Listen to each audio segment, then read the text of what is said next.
எனக்கு தேவையான எல்லாத்தையுமே நான் சம்பாரித்து வாங்கிட்டேன். ஆனால் என்னால் தூக்கத்தை வாங்க முடியலன்னு சில பேர் இருக்காங்க. அவங்களுக்கு பாலில் 1 டேபிள் ஸ்பூன் அளவுக்கு இதை கலந்து குடிச்சிட்டு வாங்க. உங்களுடைய தூக்கத்துக்கு நான் கேரண்டி. காரணம், நம்ம சேர்த்துருக்க இந்த பொருள் மன அழுத்தத்தை ரிலாக்ஸ் ஆக்கி உங்களுக்கு தூக்கத்தை ஈஸியாக வர வைக்கும். பம்கின் சீட்ஸ்னு சொல்லுவாங்கள்ல, பூசணி விதை, இதை எடுத்துக்கலாம். இதோடைய ரேட்டு, இதோடைய செலவுலாம் நான் அப்புறம் சொல்கிறேன்.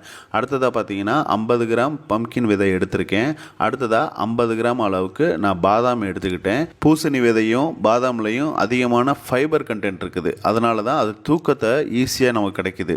அடுத்ததாக பார்த்தீங்கன்னா 10 கிராம் அளவுக்கு கசகசை எடுத்துக்கலாம். கசகசை நீங்கள் கேள்விப்பட்டிருக்கீங்க தானே, அதே தான். அடுத்ததாக இது எல்லாத்தையுமே ஒரு பேனில் போட்டு வறுக்கணும். பூசணி விதையோட இந்த ரேட்டு பார்த்தீங்கன்னா 50 கிராம் அளவுக்கு நான் எடுத்திருக்கிறேன். இது 60 ரூபா. இது நல்ல குவாலிட்டி. இதிலே கம்மியான குவாலிட்டி இருக்குது. அது நீங்கள் எப்படின்னு சூஸ் பண்ணிக்கோங்க. மிதமான சூட்டில் வறுத்து எடுத்துக்கலாம். ஆரம்பத்தில் போட்டது பச்சை நிறத்தில் இருந்துச்சு. இப்போ கொஞ்சம் வறுபட்டதுக்கப்புறம் அந்த ஓடு மாதிரி தெறிக்க ஆரம்பிச்சிடும். அது போதும். அடுத்ததாக பார்த்தீங்கன்னா பாதாம் 50 கிராம் சேர்த்துருக்கேன். இதில் பார்த்தீங்கன்னா பட்டை, சுருள் பட்டை இருக்குது. இது இந்த மாதிரி பட்டையை நீங்கள் சேர்த்துக்கலாம். அது கூட ஏலக்காய் 2. அடுத்ததாக சோம்பு ஒரு 1.5 டேபிள் ஸ்பூன் அளவுக்கு சேர்த்துக்கலாம். சோம்பு, பாதாம் இது எல்லாத்தையும் சேமாக வறுக்கும்போது என்ன ஆகும்னா, சோம்பு கொஞ்சம் சீக்கிரம் வறுபட்டுரும். அப்படி தேவையில்லை, நீங்கள் பயப்பட வேண்டாம். மிதமான சூட்டில் 2 நிமிஷம் வறுத்தாலே போதும். ஈஸியாக நமக்கு வேலை முடிஞ்சிடும். அதுக்கு அடுத்ததாக பார்த்தீங்கன்னா நம்மளுடைய கசகசாவை இந்த பாதாம் வறுத்த அந்த சூடு இருக்குது பார்த்தீங்களா, அதுலேயே சும்மா ஒரு அலசிட்டோம்னா போதும். அடுப்பை ஆன் பண்ணணுங்கிற அவசியமே கிடையாது. ஏன்னா ரொம்ப மைனூட்டானதுங்க. வெறும் கசகசாவை பாலில் போட்டு குடித்தாலே தூக்கம் வரும்னு நீங்கள் நிறைய பேர் நினச்சிருப்பீங்க. அதெல்லாம் அந்த காலத்தில் உள்ள குவாலிட்டி இப்போலாம் இல்லை. அடுத்ததாக பார்த்தீங்கன்னா இது எல்லாத்தையுமே ஒரு மிக்ஸியில் சேர்த்துக்கலாம். இதோடைய ரேட்டு பார்த்தீங்கன்னா மொத்தமே செலவு 160 ரூபா தான். குறைஞ்சது நமக்கு 1 மாதத்துக்கு வச்சு யூஸ் பண்ணலாங்க. தூக்கத்துக்கு அப்படி ஒரு மருந்துங்க. இது கூடவே நம்ம வறுத்த கசகசாவையும் சேர்த்து பவுடர் ஆக்கியாச்சு. இப்போ பார்த்தீங்கன்னா இதை நீங்கள் ஒரு பாட்டில்லையோ இல்லாட்டி ஒரு ஜார்லையோ நீங்கள் அடைச்சி வச்சுக்கலாம்.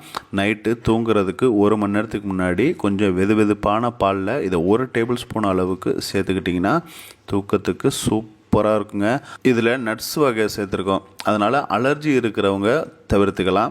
ஒரு தடவை செஞ்சு பார்த்துட்டு அது உங்களுக்கு ஒவ்வாமையாக இருக்குது அப்படின்னா நீங்கள் இதை தவிர்த்துக்கலாம். மற்றபடி அருமையான ஒரு மருந்துங்க. இது ஃபைபர் கண்டென்ட்டு அதிகமாக இருக்குது. ரிலாக்ஸ் ஆக்கி உடம்பை நிம்மதியாக தூங்க வைக்கும். 1 டம்ளர் அளவுக்கு பசும்பால் இல்லாட்டி ஆவின் பால் சேர்த்துக்கங்க. நல்லா கொதி வந்ததுக்கப்புறமா நம்ம அரைச்சி வச்சுருக்கக்கூடிய இதை 1 டேபிள் ஸ்பூன் அளவுக்கு மட்டும் சேர்த்துக்கலாம். பால் கொஞ்சம் மிதமான சூட்டில் நீங்கள் குடிங்க.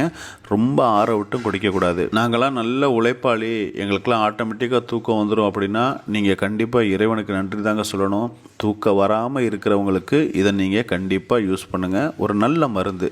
ஏற்கனவே நீங்கள் தூக்க மாத்திரையை போட்டு தான் தூங்குறீங்களா, ஒரு தடவை இதை ட்ரை பண்ணி பார்த்துட்டு உங்களுக்கு இது செட் ஆகலை அப்படின்னா நீங்கள் பழைய மாதிரியே ட்ரை பண்ணுங்கள். இது பார்த்திங்கன்னா செலவு ரொம்ப கம்மி, 160 ரூபா ஆச்சு. இந்த அளவுக்கு கூட செலவு வராத இன்னொரு வீடியோவும் போட்டிருக்கேன். ஃப்ரீயாக இருந்தீங்கன்னா அதையும் கொஞ்சம் ட்ரை பண்ணுங்கள். அடுத்த ஒரு வீடியோவில் பார்க்கலாம்.